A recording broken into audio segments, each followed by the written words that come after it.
Come on. Please defend this properly, Sunderland. Please defend this properly.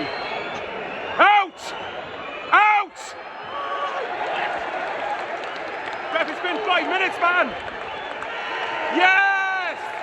Get in! Take that, Alex Neil.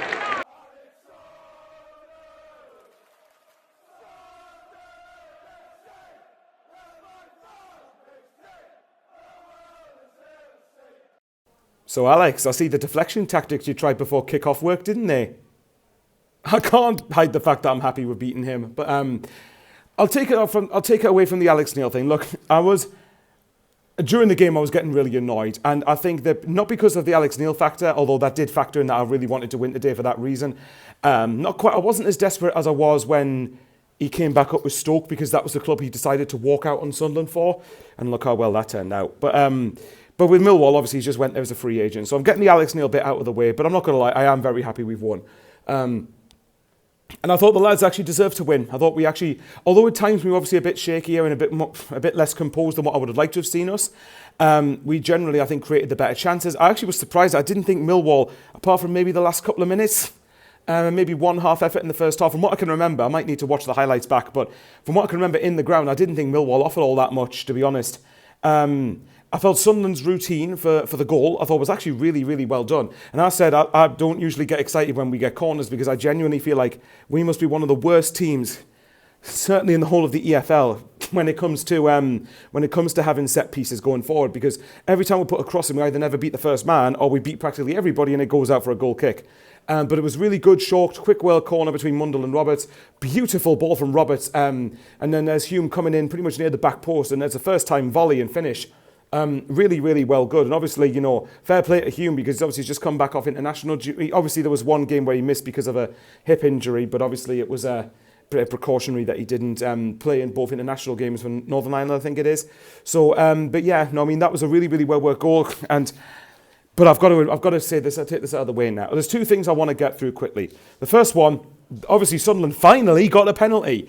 Only about probably 10 million years since October 2023 was the last time someone actually bothered to award us a penalty at the Stadium of Light. The negative, we missed it, which is a bit, which is getting a little bit concerning now, because that's now what I think 4 penalties this season that we've missed.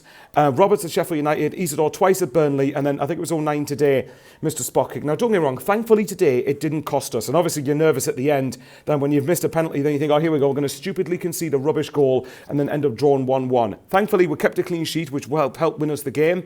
For today, the missed penalty didn't cost us, but I am a little bit concerned that we've missed 4 now, because there's a good chance in the playoffs that we could maybe go to penalties at the end of a semi-final second leg potentially, or even worse, in a playoff final at Wembley, which is often the richest game in football, which is probably the most high-pressure situation you can think of for Sunderland this season if we did make it.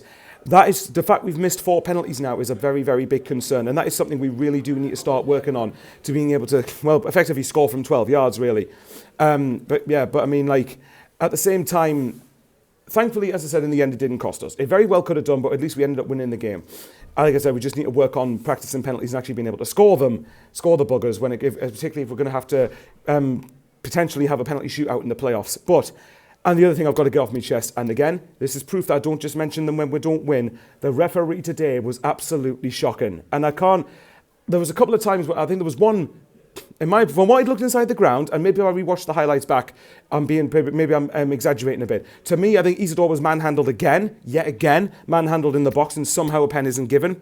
There was one occasion where I think there was a clear case for us having, I think it was like a goal kick, a ball in the second half should have ran out for a goal kick, and then, or whatever it was, one of the linesmen, and the referee had originally given a decision to Sunderland. Actually, I can't remember. Was it in the first half or the second half? But it was definitely around near the southwest corner, which is where I am. And it was the linesman originally overturned the referee's decision to give a decision to Millwall, which I'm like, this is getting ridiculous now. I completely understand why a lot of people, as I said before, I completely get why a lot of people do not want VAR. I understand it.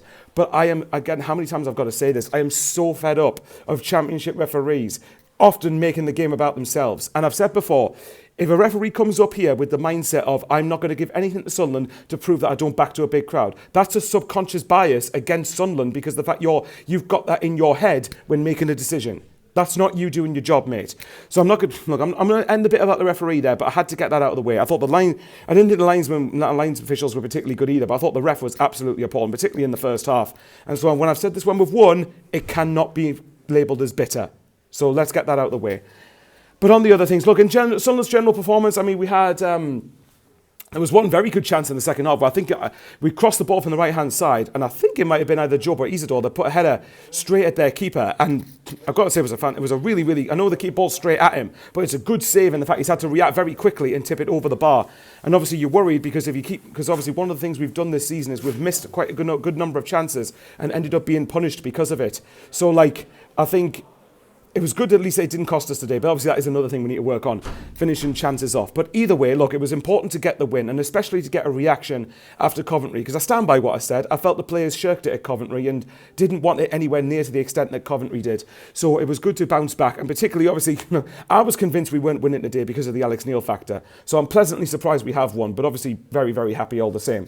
But anyway, guys, and thanks very much to there's a couple of people who've said they like my videos. There's one lad in particular who's on the way back to Leeds, who's come up for the home game, which is incredible. So thanks very much, mate. There's a shout out for you. And yeah, what do you guys think of the game? And I'm going to love you and leave you there because I'm going to go off and celebrate and enjoy my evening. So yeah, and obviously we've got 7 games left. Let's try and secure 4th place and get momentum, and let's get some momentum for the playoffs.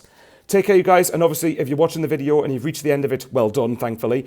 And if you're not a regular sub, you're watching the video, think I've earned it from you. I want to get 6k subs. I'm not far off from that tally. So if it's just free, it doesn't cost a penny. Hit the like button, subscribe, share the video around, be much appreciated. And thanks very much to everyone who watches. It means a lot. How are the lads? Cheers, Alex Neil.